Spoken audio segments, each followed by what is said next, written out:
मैं हूं उस्मान बे। मैं जानता हूं कि रियासत कौम का घर होता है। रियासत बनाने के लिए हिम्मत और कौम की हिफाजत के लिए ताकत चाहिए। और मैं अपनी ताकत अपने खानदान से हासिल करता हूं। मजबूत होना सबसे पहले एक खानदान बनना है।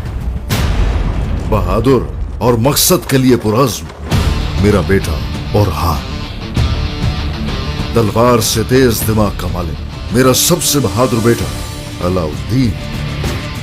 मेरी आंखों का नूर, मेरे घर की खुशी, मेरी हसीन फातिमा। मेरी कौम के हर फर्द की आंखों में चिनार के दरख्त की तरह फैलने वाला एक ही ख्वाब है। एक ही परचम के नीचे एक रियासत बनना है।